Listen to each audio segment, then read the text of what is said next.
Welcome, beautiful Paris Saint Germain family. Look, there's not that much, surrounding PSG at the moment. So I've seen this report once again about Lamine Yamal. I think my second to last video is also about Lamine Yamal. And if this is true, I think unfortunately I will be forced to talk about Yamal to Paris Saint Germain. But it feels like we're here. The first Yamal reports to PSG came out I think a month before we played them in the Champions League quarterfinal. A lot of Yamal to PSG. PSG have made a bid of, 200 million. I think Barca didn't even listen to it. So no, the pipeline, obviously the push Yamal to PSG has been there from the media for a while. Is it true? Is it not?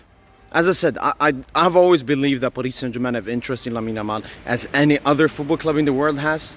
But that we made a 200 million bid, I don't believe. Thinking about it, I think that's what Fabrizio said as well. They were thinking about it or something. But before they even sent it, like Barca said, no negotiation around the departure of Lamine Yamal. And obviously recently I looked at the reports before, but I think it was from Defensa Central and Fijallas, really bad Spanish reports. But today we got a report from Roman Molina. Unfortunately, I cannot read the report here, but it said people from Doha. And obviously, when they say the people from Doha, they're talking about the owners of PSG. Nasser Khalifi is the president, but he's been put there by the Emir of Qatar. So they are the ones that have the actual powers. They are the ones that own PSG. Nasser Khalifi, I think he's just the president of QSI. So he works for him. But they want Lamine Yamal. That's what the report says from Roman Molina. They want him at any cost at Paris Saint Germain.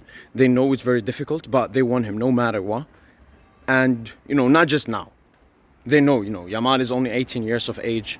There'll be so much time where Paris Saint Germain can try and get Lamine Yamal. So, first thing about this reporter, Roman Molina. He's a very weird one. So, Roman Molina, he doesn't report, simple stuff like, Dembele is back from injury. Do this. I don't know. He's not that type of journalist. Roman Molina is someone that is very contacted in the deep world of football, especially at Paris Saint Germain. He's the person that has, snitched a lot of bad stuff that happened at PSG, especially regarding the Mbappe negotiation talk and overall just his time at PSG. I think he also said Neymar and Messi used to come sometimes drunk or, the day after, you drank the day before to training and so on. So Roman Molina, he's someone that knows the deep stuff. And this is a deep report. From his contacts in Doha, they're telling him that Paris Saint Germain are they're craving Yamal. And then we go to the other part. Why would they want him? Lamine Yamal is an incredible football player, one of the best football players in the world. At only 18.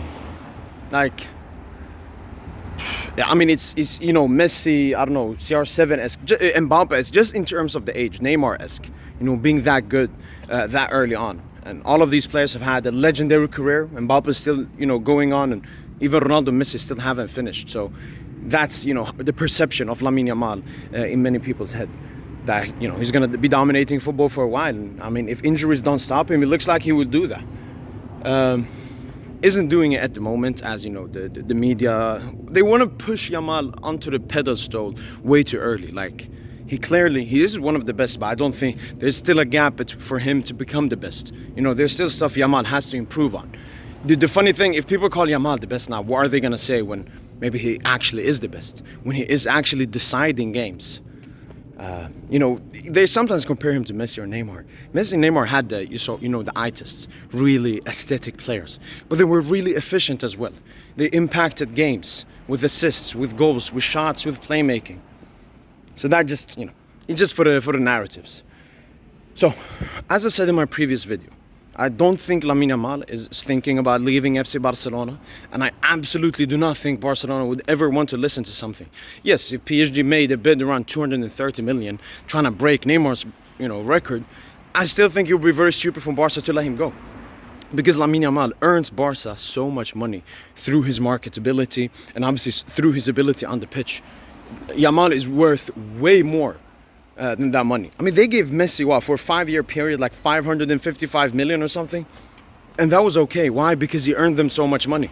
Obviously, what happened to Barca was, all the other stuff they did was wrong, which eventually led to their downfall for that period.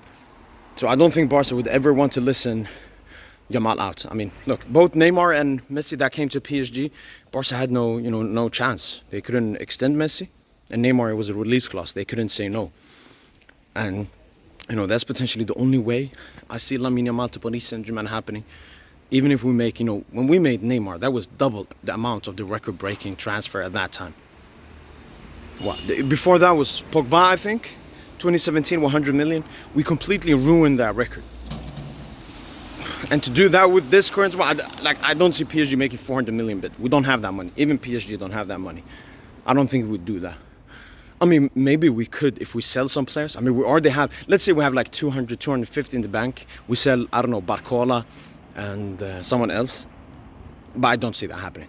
So the only way I see Yamal to PSG happening, first of all, I don't see it happening now. I think Yamal wants to accomplish a lot of stuff at FC Barcelona before he thinks about leaving Barca. Obviously, when you look at Yamal, he doesn't look like a Messi, like a Pedri, like someone that will stay at Barca his full career. I definitely see Yamal playing at a big club in Europe outside of Barca. But not yet. Not yet. I think he wants to, as they say, become the king first at Barca and then maybe look for a new adventure. And the only way I see him coming to Paris Saint Germain is a bit similar to Kylian Mbappé. Running down his contract, putting Barca in a very weak position. And maybe Barca, they don't do like we did. Maybe if, let's say, Yamal has 1 or 2 years on his contract, they just accept that 250 million bid from PSG. That's the only way I see it happening. So I think there will be a lot of media attention around when Yamal's contract is going to end. I think he extended in 2025, 5-year contract, could potentially be 7-year or something, I don't remember. But let's say it's to 2030. I think when we're in like 2028, 2029, and Yamal still hasn't extended on that, we'll get some crazy reports. And Yamal will love that. Because just like Mbappe, these egocentric people, they love, when everybody's talking about them. And Mbappe, he loved that PSG were fighting for him and Madrid were fighting for him. Imagine if you're a dude and two sexy like PSG and Madrid want you. You like that attention. And I think Yamal will absolutely love that attention, just like Mbappe did. Mbappe never said 100% yes to PSG or 100% yes to Madrid. He always made sure to having the power in negotiation. And I think that's exactly what Lamine Yamal will be doing. So, to finish off, summarize everything. There's come a report before from Spanish journalists, even Fabrizio mentioned it a while back. And now we're getting more reports. Paris Saint Germain pushing for Yamal. We obviously didn't spend that much money in this summer. Even last summer didn't spend that much. So I've always said it feels like we're saving for a bling bling. What I mean by bling bling is like a superstar at signing. I was looking more at Haaland. I think Haaland could be a realistic because he's soon done, with his time at City. He has a release clause there. He's made it easy if PSG want to take him. I think Olise, maybe, I don't know if he's superstardom yet, but he could potentially be like that in 1 to 2 years. Lamine Yamal definitely is like the diamond in football that every club would want to have. So, yeah, I definitely think Paris Saint Germain are maybe saving money for a big signing, and that could be Lamine Yamal. We need a left-footed right winger. We don't have that. But I mean, if we get Yamal, and I've compared this to Golden State Warriors. For anyone if they watch basketball, Golden State Warriors, they were really good, really talented young team, and then they lost one final. What they did, they brought like the second best player, third best player from the league, and they became just so overpowered. Won the equivalent of the Champions League 2 years in a row, went to the final the year after, but then a lot of injuries happened and the team died out a little bit. So I think that's the KD. He was called Kevin Durant. It's obviously attached to PSG as well. That's maybe the signing PSG are looking for. If we lose like the Champions League final, 250 million bid to Barca for Yamal. But as I said, Yamal's only 18. He has a 5-year contract, so it's unfortunate that we're going to be getting these reports and everything. But honestly, if nothing concrete comes, I'm not going to talk about this again, because I remember the Mbappe. I even remember Messi. Messi is going to go back to Barca. He's going to extend the PSG, go into Miami. It just completely cooked my head. I genuinely hope this will not be that, but I know for sure it will be that. And especially when it comes to Yamal as well, it's not like, again, Barca is not like a stepping stone club or something. It just, PSG. We know this PSG-Barca relationship. We want what they have. We wanted Lucho, treble, everything, we got it. Took it from them, robbed them in broad daylight. But I don't see Yamal going to any other club, as I mentioned before. The only one is Madrid. He got that Figo gene in him. But yeah, hopefully you guys have enjoyed this video. That's been it from my boy PSG. And as usual, ale ale. à la Paris.